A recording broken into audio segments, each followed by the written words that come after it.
Why does anyone become a journalist? It has to start with curiosity. Journalism at its core is a desire to know the truth. In my 30 plus years of broadcasting, I've been lucky to meet a lot of true journalists. I think of people like the late Tim Rosefort, who was immensely curious, always interested in your story. I've worked alongside Rex Hoggard, Jay Coffin, John Hawkins, Eamon Lynch, and many others who ask tough questions because they honestly want to know the answers. My guest on this episode is a journalist with a capital J. Ron Sirak joins me on Media Credentials. I demand satisfaction.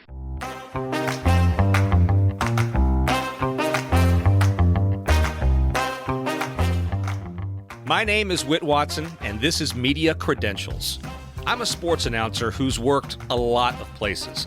This podcast will peel back the layers of sports media and show you how the sausage gets made. Through interviews with industry pros and my own experience, you'll understand why you're seeing what you're seeing and who's responsible for it. Your media credentials have been approved.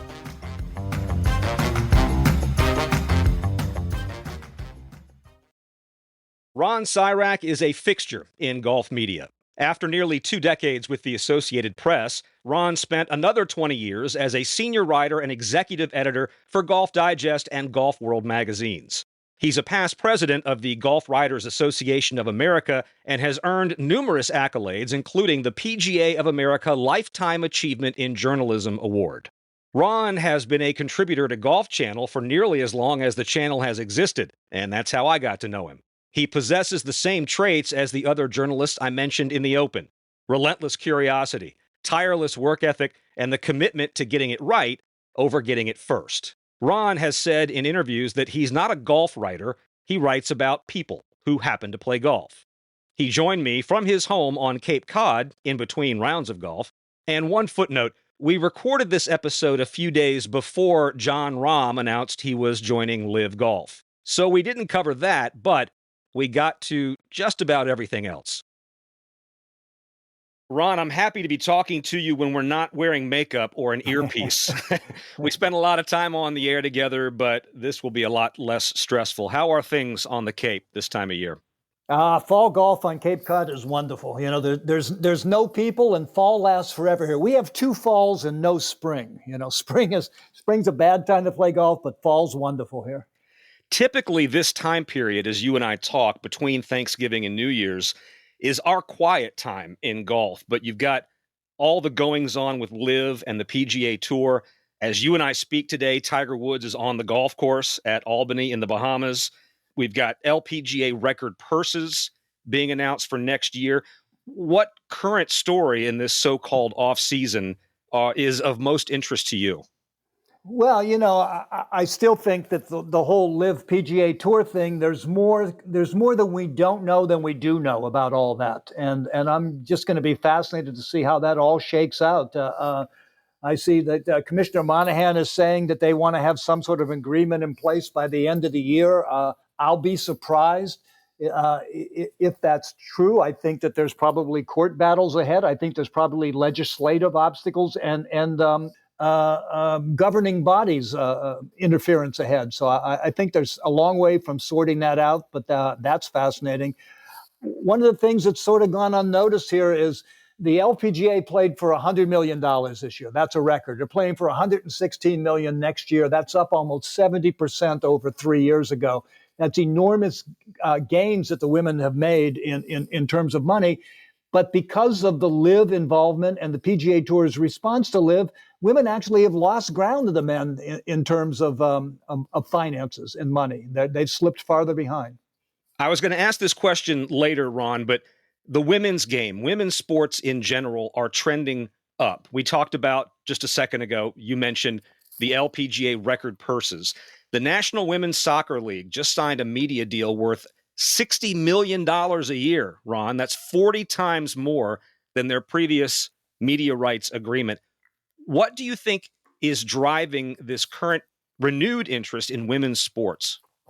Well, I think there's a couple things going on. First off, I think that live entertainment is the most valuable commodity that's out there right now for all these streaming services, all these networks, everybody looking to line up more content.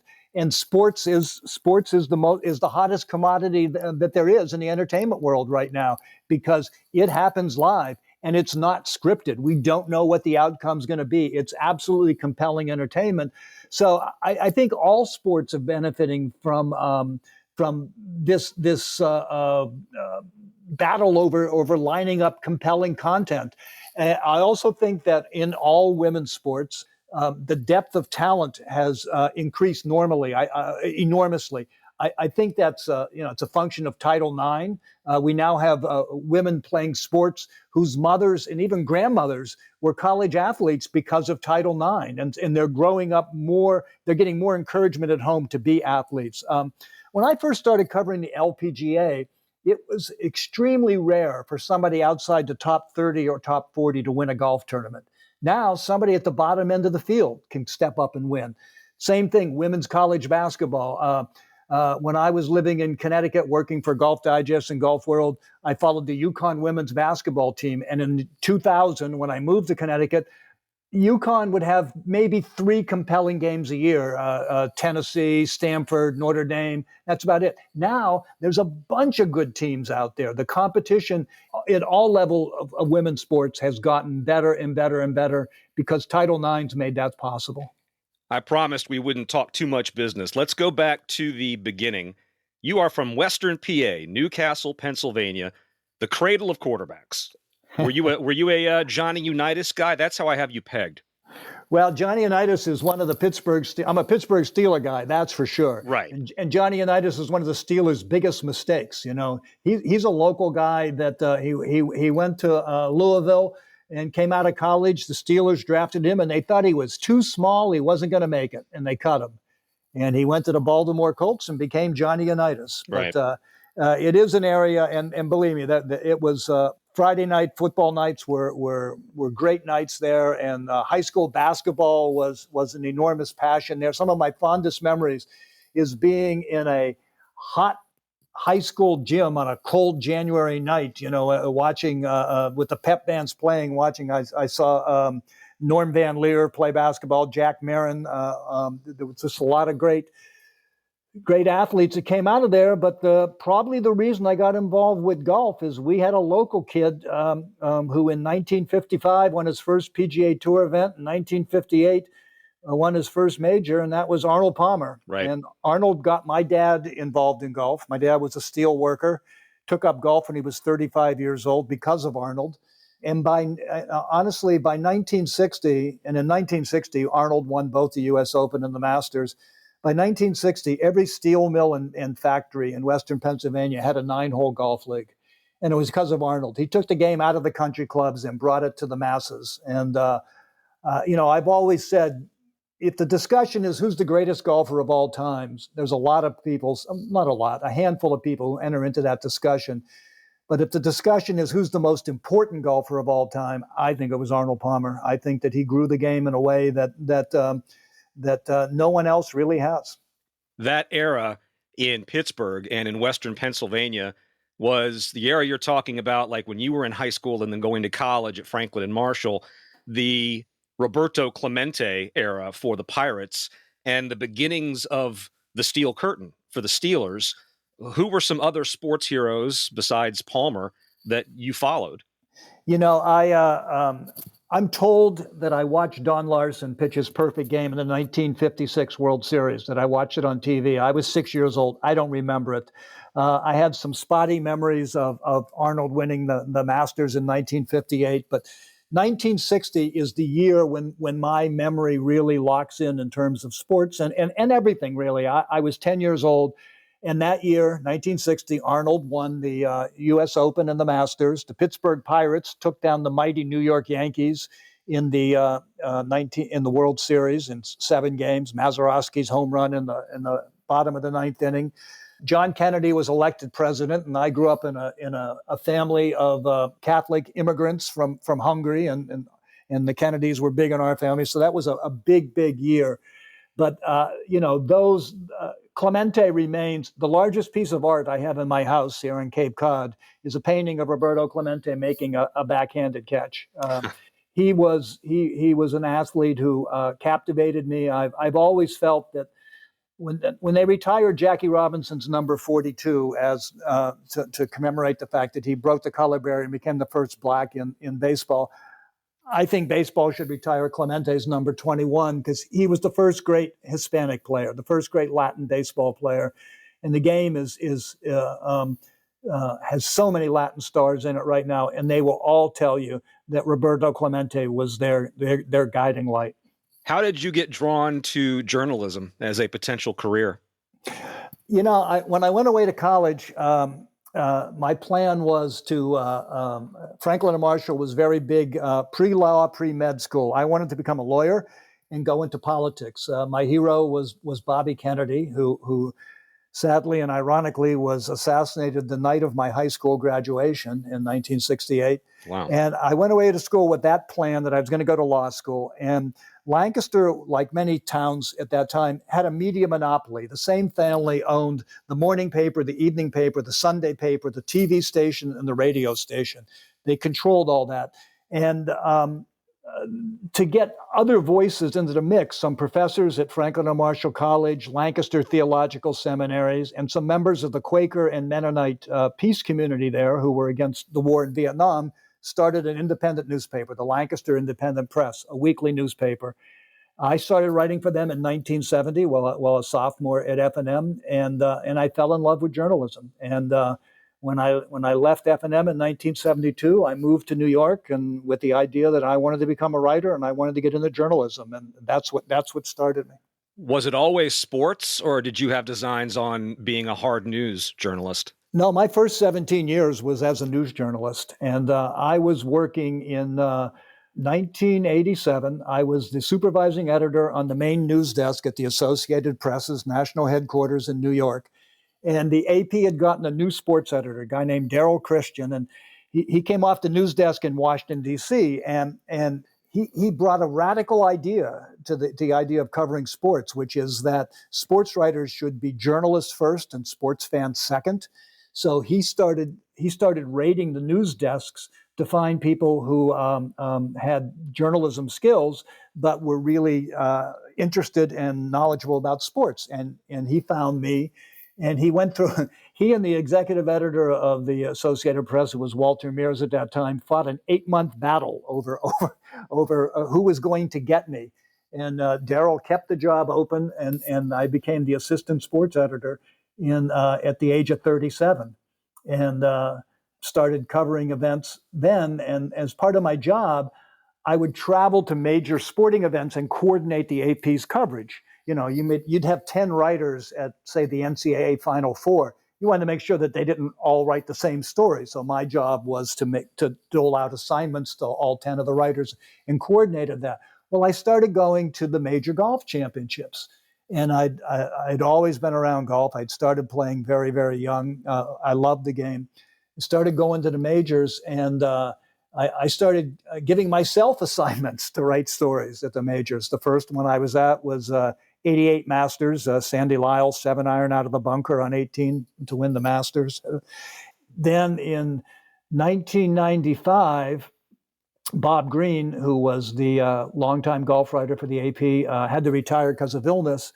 And I went to Terry Taylor, who was then the sports editor, and said, the one job I'd go back to writing for is golf. I want to be the golf writer, but here's how I want to do it differently. At that time, Bob Green went to 43 PGA Tour events a year. He went to every PGA Tour event but one. I said to Terry, first off, I have no interest in going to 43 tournaments. Secondly, we need to cover more than the PGA Tour. We need to cover the LPGA. We need to cover amateurs. We need to cover the business of golf. And she said, okay, go ahead, do it. Come up with a plan. Give me a plan. I came up with a plan. Gave her my idea. 1996, we moved 100,000 more words on golf on the AP Wire than we did the previous year. And Tiger Woods happened to turn pro that year. Golf exploded as a major news story. And Terry and I looked to our bosses like we were smart people. And the timing turned out to be perfect. In 1998, you took a big shift. You moved to Condé Nast Publications, which is Golf Digest and Golf World magazines. Writing and editing for periodicals, how did that differ from working for the AP? It took me a while to learn that I had time to write because at the AP, whenever I'd fill out a credential to cover a tournament, the two questions they'd ask you is what's the frequency of your publication and how many readers do you have? And I'd always, and what's your deadline? And I'd always say for deadline, constantly, what's the frequency of your publication right now? And how many readers do you have? And I'd say everybody. All of them. Yeah, Right. everybody. I used to say at that time, and it was before the internet, when a lot of newspapers would just strip your byline off of stories. I'd say I'm the most widely read golf writer that nobody's ever heard of. When you were at the AP, you had to write everything right now. I mean, I remember 1996 U.S. Open in Detroit, and coming down the stretch, it's Ernie Els, Tom Lehman, and Davis Love are battling for it. And I'm thinking, okay, if any one of those three win, I know, when you write your initial lead for the AP, it's before the players have come into the interview room. As soon as that last putt goes in, you got to get a story on the wire, 500-600 word story, and then you go back in and update it later with quotes and stuff. So I'm saying, okay, I know Love and Lehman and Els, and I can write their stories. No problem with that. But there's this guy, Steve Jones, on the board. I don't know anything about him except he hurt his finger in a dirt bike accident. So I'm like, as I'm sitting there watching him come down the stretch, I'm just saying, please, anybody but Steve Jones, and Steve wins. And then it turns out when the first thing out of the box was tough for me. But when I got him in the interview room and heard his story, then you find out he was a fascinating person. And my second swing at the story, or actually third swing at the story, was better than the first. But when I got to the magazine, a tournament would end at 7:00 at night, and by 8 or 9 o'clock, you'd be done with the interviews and you'd be back at your hotel room writing. And my deadline for Golf World, which is a weekly magazine, was 6 a.m. New York time, Monday morning. So I had to have my story in by 6 a.m. So what I learned to do is I would write from like 9 until midnight, and I'd get sort of a first draft of a story done in 3 hours. Then I'd sleep from midnight to 4. Then I'd wake up at 4 in the morning, and I realized now I have time to go back into that story, and I have 2 more hours to polish it. And it took me a while to learn I had that time to come back and make a second pass at a story and make it better. And, at the AP, you didn't always have that time. At the magazines, you did. I've always thought that writing for golf, especially in long form, is different from just about any other sport. And I think specifically when I was a kid, my dad and I would bond over reading Dan Jenkins' books. We would read it. Like when I was in college, I'd read one and then I'd call him and read a line from the book. And we'd do that back and forth. And there have been so many writers that have just made an art form out of the longer, even, book length writing about golf. What do you think it is about the game that lends itself to such good sports writing? I think there's 2 things. One, the pace at which it happens. It unfolds at a slow enough pace that you have time to gather your thoughts. A lot of times on Sunday at a major championship, I'm walking the golf course. And as I'm walking the golf course, I'm composing the story in my head. I'm thinking of things. I'm looking. I'm trying to see something, some color, some flavor that I can add in there. But the fact that that the game unfolds at a slow pace gives you time to compose things in a thoughtful way. And the second thing is, I think that the people who play golf, the nature of golf, it's a game very much in your head. So the people who play the game, the people who play the game at its best level, at its highest level, understand the game, and they're usually, with very few exceptions, able to communicate that to you very well. So they are good interviews. They are among the best athletes I've ever dealt with for having insight into the things that happen in their game. So I think it's those 2 things: the pace of the game and the fact that the athletes tend to be very thoughtful and need to have that intellectual understanding of their craft in order to be successful at it. Who are some of your favorite writers to read, either current or in the past?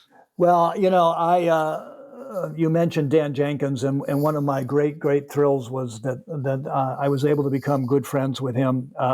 He was working at Golf Digest when I was at Golf World and Golf Digest, and at every major from 1998 until, oh gosh, I guess 2016.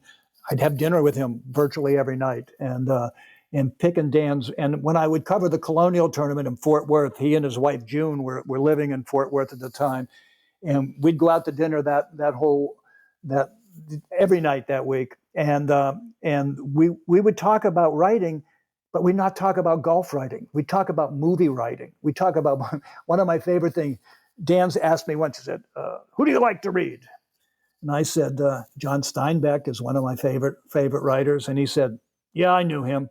And I'm thinking, okay, I've read him and you knew him. Right.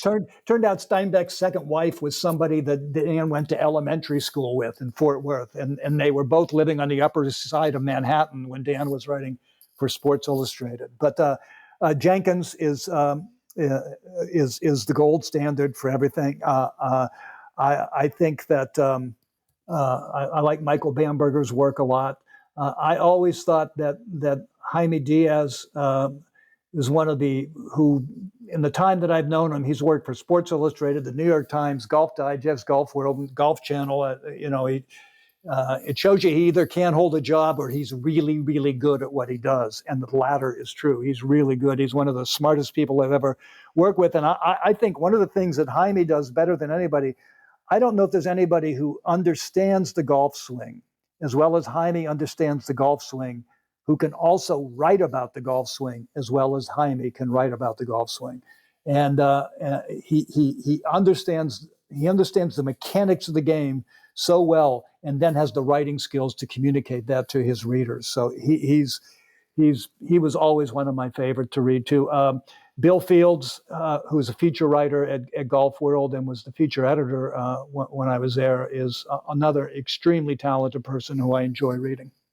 I was going to ask you a question about the decline of the magazine industry in the last decade, but then I decided to go do a little research. And according to the Pew Research Center, the magazine industry has been fairly stable over the last 10 years.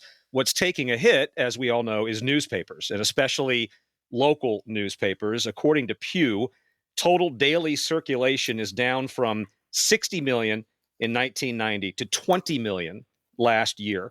As a print guy, how does that sit with you? Yeah, I've always felt that in terms of print journalism, I got old at the right time, right as it was dying away from me. When I was at the AP and Golf World offered me the job to there, one of the considerations that I made was I felt at the AP that I had a job for life. The AP was formed in 1847, had never had a layoff, had never cut back staff. And so I was taking the gamble of going to a magazine, and I didn't know how that was going to play out, even though Golf World had been around since 1947 and Golf Digest since 1950. But you look on it now, and the AP is in a much different place right now because of that demise of newspapers. Mm-hmm. I think that what I miss about print journalism, well, there's two things. One is I used to, when I would go to my office at Golf World, I got the New York Times and the Wall Street Journal every day, subscriptions. And every day I looked at every page of both newspapers. I didn't read every page, but I looked at every page. And not once did I go through a day where in both of those newspapers, I didn't stumble across a story that was fascinating and that I learned something from that I wasn't thinking about, that wasn't on my radar screen. Mm-hmm. And I think that's part of what people are missing right now, that surprise factor. The internet makes it easier to learn more about things you're already interested in. But you're not confronted with ideas that are outside of your bubble a lot of times. And newspapers, print journalism did that. The other thing, and I think this is the real challenge journalism faces right now, how do you bring the accountability of print journalism to electronic journalism, to digital journalism. When I was in the news desk at the AP, we would get the early edition of the New York Times about 10:30 every night. And when that early edition came up, the first place we turned, they ran their corrections on page 2. The first thing you did is turn to page 2 to make sure there was no AP story on there. Because if there was, I had to then write a report about what mistake we made and why we made it. But you were held accountable for mistakes. When mistakes are made in print, there's something enduring about that. A lot of times now you see mistakes are made online, and even when they're corrected, the reader's not often told that the mistake was made and that a correction's been made, and the wrong information can still be swirling around out there. So somehow that form of accountability needs to be brought to the new forms of delivery. It's not the new forms of delivery of journalism that are the problem. It's the accountability. It's that distinguishing between what's real journalism and what's just somebody sitting at a keyboard in their basement apartment in Brooklyn ranting and raving, and that I worry about that. I worry about where we're going in terms of accountability and holding reporters and writers responsible for the work that they produce. That's a really good point. That's one that I hadn't thought of, Ron, which is cable networks don't run retractions. 9 times out of 10, if they get a story wrong, somebody else is reporting on it. And that's a very good point you make. And secondly, back to being confronted with different ideas, one of the major issues in this country today is the fact that people gather their news from sources that they already agree with. You're going to watch a network that is espousing values that you already hold. And I think that's part of the challenge, don't you?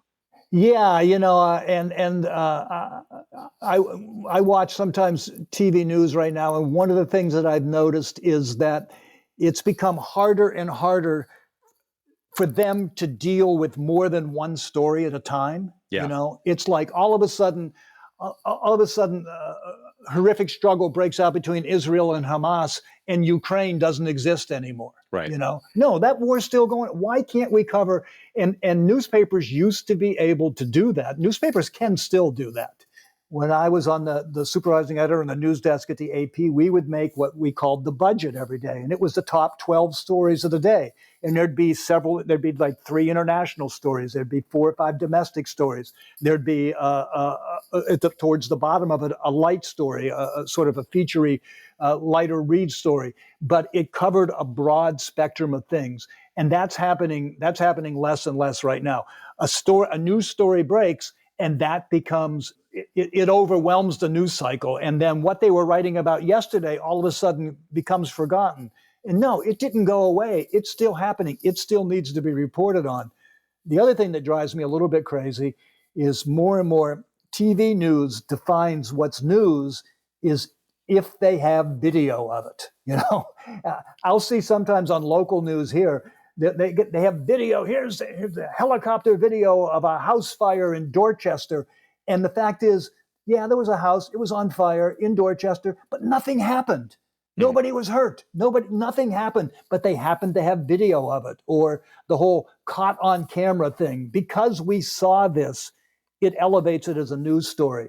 And you know what you can't show visually? You can't show an important city council meeting where decisions are being made that are going to affect the local community, that are some of the most important decisions that are going to affect the viewers' lives, but they don't cover that because they don't have compelling video to show you of it. On your website, ronsirak.com, which has a lot of collections of your work, a lot of video clips as well, it states that you've covered over 150 major championships in golf, and I imagine that number may be a little bit outdated. Do you have an exact number still? It's 188 now. That's men's and women's combined, and for a long time. This is a great Dan Jenkins line actually. In 2005, I decided I covered all 4 men's majors and all 4 women's majors. And in 2010, I did it again. I covered all 4 men's and all 4 women's. Then in 2013, the LPGA added a 5th major. So I said, all right, now I got to cover all 9. So that year I covered all 9. I covered the 4 men's majors, the 5 women's. And Dan Jenkins said, Sirak, you're not only the only golf writer who's ever covered all the majors in the same year, you're the only golf writer who wanted to cover all the majors in the same year. So, so I got, for a long time, I was, there weren't too many national writers covering the women's events. The people who run the Avion tournament, Franck Rabou of Danone Corporation and Jacques Bunguer, who's a tournament director, loved me because I started going there in 2003 because of Annika. And at the time that I went there, I was the only American-based writer who was there covering the event. I'm up to, Dan Jenkins had over 200, but his were like all men's. Right. So I got to 188 because I've covered both men's and women's. I won't make you hate me by asking you for a single favorite major championship that you covered. So can you give me a group? Give me 3 or 4 that are favorites for you. Yeah, I'll give. I'll tell you 2 years that were absolutely amazing for me, and one was Tiger Woods in 2000, he won the U.S. Open by 15 strokes and the British Open by 8 strokes. And then what Annika Sorenstam did in 2003, she won 2 majors, finished 1 stroke out of the lead in the other 2 majors, played in Colonial on the PGA Tour, led Europe to victory in the Solheim Cup in her native Sweden, and was inducted into the World Golf Hall of Fame. And I was at all of those events. And so those 2 years really stand out. And the one other thing I'll say that I remember 1995 Masters. Ben Crenshaw came into that tournament completely off form. There was no reason to think he was going to be a contender. And then right before the tournament, his longtime teacher, Harvey Pinnock, dies. On the day before the Masters, on Wednesday, Ben goes back to Austin, serves as a pallbearer at Harvey's funeral, comes back and wins the tournament. And I'm writing my story that night, and I'm thinking, I may never get a better story to write than this. The next year, 96 Masters, is Faldo Norman. 6-stroke lead going into Sunday for Norman, and Faldo beats him. And I'll always say this. Everybody remembers that Greg Norman shot 78 that day. What people forget, Nick Faldo's 67 is one of the great closing rounds in the history of major championship golf. And it's totally overlooked because of what happened to Norman that day. But that day, I remember thinking, I'm never going to get a better story to write than this. And then the next year, 97, 21-year-old Tiger Woods comes in and wins the Masters by 12 strokes. And so it's like 3 years in a row. And I'm like thinking, 95, 96, 97, the Masters just keeps topping itself every year. And that truly is a tournament that never lets you down. But if you think of it, big picture, I saw Tiger Woods win majors by 15 strokes, 12 strokes, and 8 strokes. That's pretty remarkable. In 2019 at the Masters, I was there as I was for about a decade with Westwood One Radio, doing interviews and eventually doing some play-by-play. And that was Tiger's, obviously, his comeback. And I remember as the golf cart took him from the scoring area at the clubhouse out to the press building at the end of the practice area, the patrons refused to leave. They lined both sides of the path and they were roaring. And I'm getting goosebumps remembering it right now. The staff, Ron, the people that worked at Augusta National in the press building were on the balcony looking down at the cart path just to get a glimpse of him coming into the building, because everybody on the property knew we just saw something that is once in a lifetime. It was absolute. It wasn't pandemonium, because there's nothing, you don't say that word at Augusta National. It was just a refusal to let it go. Everybody wanted to stay as long as they could. What do you recall about the end of the 2019 Masters? Well, I agree with you about it being a goosebumpy moment, and what we saw that day was Tiger's last great victory. The last great victory of one of the 2 or 3 greatest people ever to play the game. What really struck me about that day is that it was the first time in a major championship, or probably any tournament, I saw Tiger play Nicklaus-like. Tiger was always the aggressor, always played his best when he was attacking. Jack Jack wore people out when he played. Jack, when people ask me what's the difference between Nicklaus and Woods, I said Jack made so many fewer mistakes than Tiger. I don't know if I ever saw Jack Nicklaus hit a golf ball out of bounds in my life, and I've seen Tiger hit the ball off the planet a billion times. Mm-hmm. But that day, Tiger downshifted into a lower gear and let other people make the mistakes. And there were 5 other people who could have won the golf tournament that day. And 3 of them hit it into the water on number 12. On 12, right. Yep. And Tiger sort of, I don't know if it was a conscious effort on his part, if it was realizing his physical limitations at that stage, at that age, and the surgeries that he'd gone through. But he downshifted, didn't try to overpower the golf course and let the other people make the mistakes. And that's exactly what they did. That's how, it's real key to Augusta. Nick Faldo's 3 Masters that he won, he trailed going to the back 9 on Sunday in all 3 of those and let other people make mistakes, and they did. And Tiger that day played a very Nicklaus-like round of golf. It was one of the most controlled rounds of golf that he ever played. His performance at Pebble Beach in 2000 is the greatest tournament performance I've ever seen. And I can't imagine that I'll ever see anything even remotely close to that again. But the way he played and he was in full attack mode at Pebble. We went out, he shot 65 the first day, which was unusual for Tiger in a major. He usually started with like a 70, and usually his best round was Saturday, and then he would hold the lead on Sunday. But he shot 65, and a bunch of the golf world people went out to dinner in Monterey that night. And I remember saying at dinner, I'll give you the field and I'll take Tiger. And I made several bets that I just felt this tournament's over, and it was. But that 2019 at the Masters, Tiger played Nicklaus-like golf. He downshifted. He let the other people play their way out of the tournament. You've been a contributor to Golf Channel for quite some time, flipping to your second career. How do you like the whole TV thing? I'm thinking back on it. I'm fairly certain I was not on the air its first year in 1995, but I know I was on in 1996. They used to have a sports a show, Golf Talk Live, on Sunday nights, and I started doing that in '96. I know I have a cassette from being on there in 1999. Back in the days when PR departments would send you cassettes when you appear. I enjoyed it a lot. It's probably the most nerve-wracking thing I've ever done.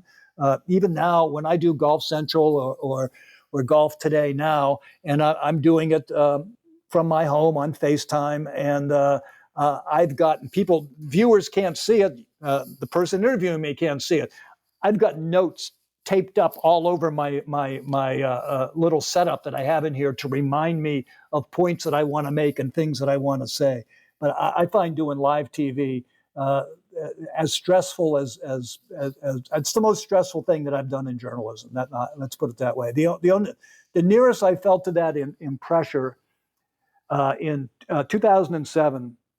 I spent 2 weeks in Rwanda with 6 LPGA players who were on a humanitarian mission to a country that had been ravaged first by a genocide and then by the AIDS pandemic. And when I came back and when I was writing that story, that was the most pressure I ever felt to get a story right. Mm-hmm.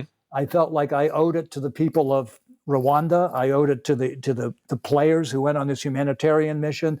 I owed it to everybody to make sure I got, and I felt enormous. And I handed in my first draft of the story, and the managing editor and the features editor both read it and said, "Oh, that's nice." And I'm saying to myself, "That's not what I'm going for." Nice. So I went back into it and I totally redid it, and came out with a story that ended up winning first place in the Golf Writers Award thing. But that was the most pressure I ever felt writing a story. A lot of times when you're writing a game story, it's so intense on the deadline that you don't even think of the pressure of doing it. But every time I'm on TV, I'm a nervous wreck. Well, you'd never know it. You're always prepared. And that was my next question. How does preparation, and we're talking about 2 minutes, 3 minutes at a time. It's not the same thing as writing a feature story, but how does the prep for your appearances on Golf Channel differ from the normal preparation of writing? Yeah, I don't think the viewers realize exactly what goes into it. I maybe, a long hit for me is 5 minutes. Maybe it'll go to 7 minutes sometimes, but rarely, usually 5 or less.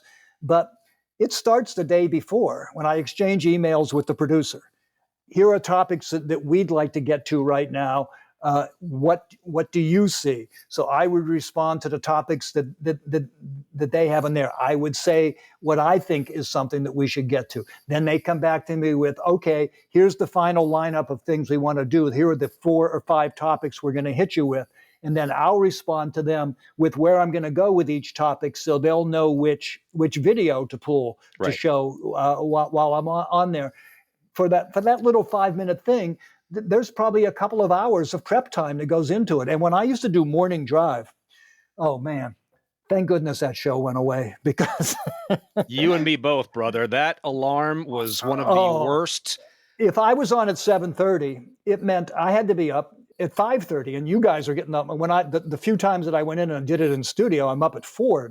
When it aired from 7 a.m. to 9 a.m. or whatever it was, 7 to 10.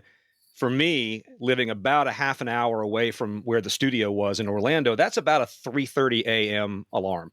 That was one of my least favorite. I love the show, but I love the show too. But now, at that time, I'd have to get up at 5:30 because I had to take a shower. I had to get dressed because I'm going to be on TV. Right. It's not like doing radio, where you could be laying in the bed in your hotel room somewhere. And then I would go, I'd check my email to make sure the producer didn't call an audible overnight and change the lineup, change the direction we were going with our stories. I'd go online to make sure no news broke overnight. You had to be really, really prepared to do it. Honestly, it drives me crazy when I'm a sports talk radio addict.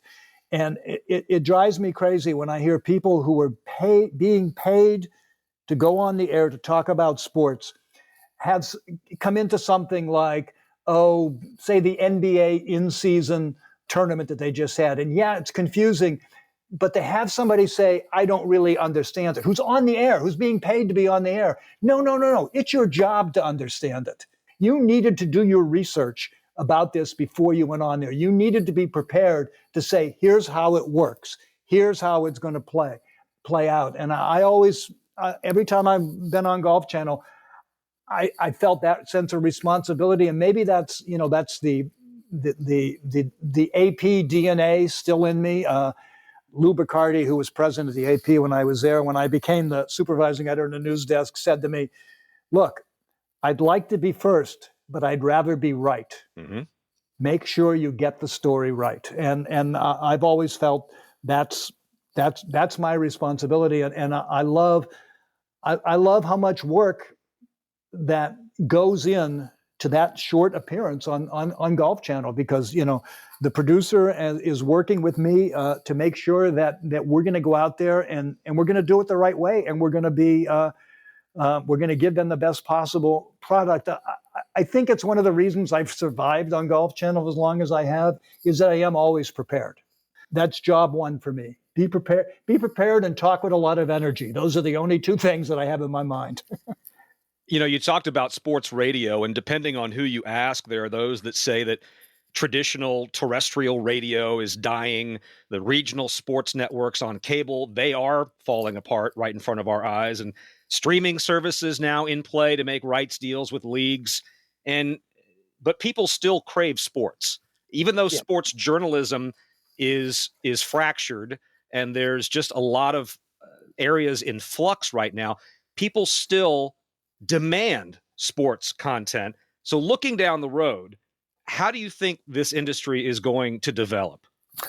Well, my first reaction to that is I'd like to find the producer who was the first person to decide that it's good broadcasting to have 2 people on the air shouting at each other. And I'd like to take that person's head and bounce it off a table a bunch of times, because, to me, that's the worst trend that's developed in broadcast journalism, is to get 2 or 3 people on there yelling at each other. I want people to have thoughtful conversations. I want people to educate me and to know what they're talking about, and not be doing things just for the sake of argument. there was a time early on when, before Golf World established a working relationship with Golf Channel, we had a working relationship with ESPN. And sometimes when I go on there, they would have these things, and it was like two people were on there, and you had to argue. That was what the format was. So sometimes they tell you what the topic is, and then sometimes the two of you are fighting over who gets to argue the pro or the con on it, because sometimes you'd end up having to argue a point of view that you didn't believe in, but you were just doing it to create compelling content on the air. But to me, that's what I don't like, that the shouting that's come into to broadcast journalism. I think sports is going to continue to be some of the most compelling stuff that's out there, for the reasons that I said before. I mean, look, you can't DVR past the commercials online. You want to watch live sports live, so you're going to watch it, and you're going to watch it live. Now, I know people who will deliberately watch the Patriots game an hour behind so that they can skip through the commercials on it, but most people don't do that. So that makes it valuable entertainment to broadcasters, and sports is also, it's the non-scripted nature of it is unbelievable. You know, I mean, the fact that you can have so many possible different endings to everything, and that you don't know how it's going to turn out. It's improvisational theater at its absolute best. And I think sports is going to continue to have a lot of money thrown at it. And what it's got to do is figure out how not to let itself be too changed by the money thrown at it. I tell some of my European friends all the time, you should be happy that soccer remains more of a sport outside the United States than inside the United States, although it's grown enormously inside the United States. I said, because American TV will figure out a way to screw it up, you know? And then I was watching World Cup this year, and all of a sudden occurred to me, soccer is awesome for TV, because you know it can fit into a 2-hour window. Yep.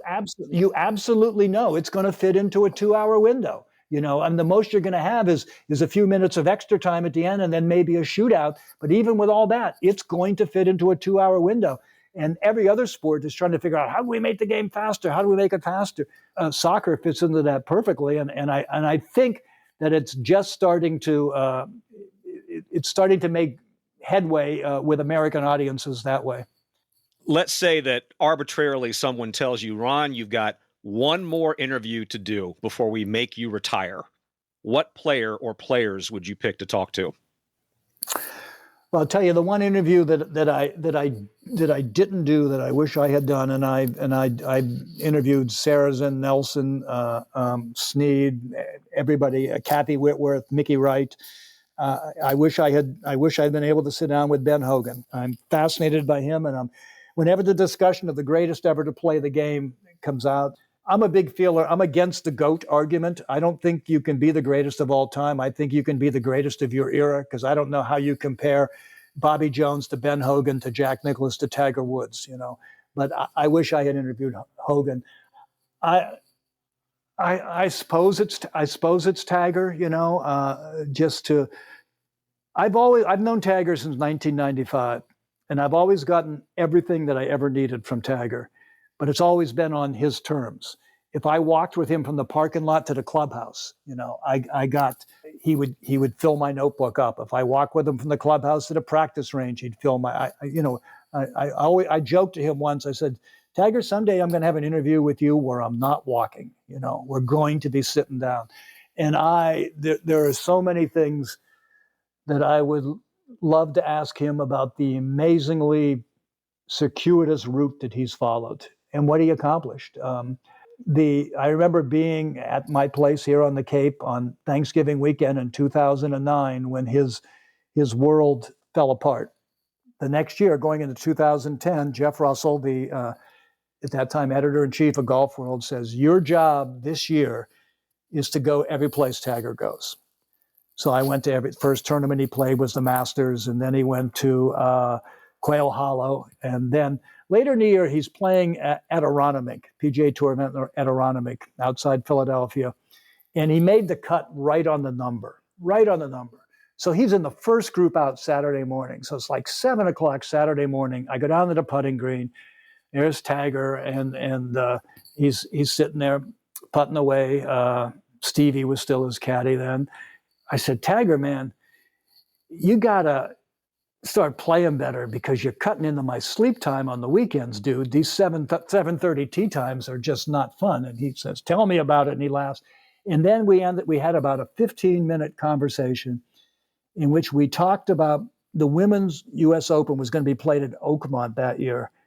And we had a great conversation about the challenges for setting up Oakmont for the women, for people who don't hit the ball as far as the men do and aren't used to putting greens at 14. And it was a fascinating conversation. And I realized how much more he had to say to me than he's never said to me. I would love to just be able to sit down with him and ask him some hard questions. And if not for publication, just for my own curiosity.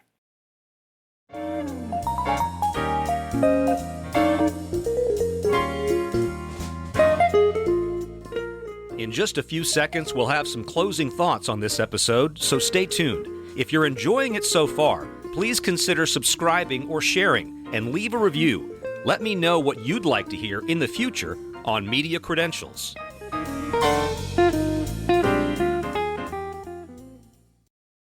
Recall what I said at the beginning of this episode about curiosity. Fittingly, that was Ron's final word in this conversation. I also mentioned that I believe the core of journalism, sports or otherwise, is a desire to know the truth. Here's what Ron himself had to say about that in an article he wrote in 2017. Journalism has rules. One is that, like the scientific method, someone else must be able to take the information you have and reach the same conclusion you reached. While there can be facts that are in dispute, there are no alternative facts. That is a rule. The path is the pursuit of truth. Spoken like a true journalist.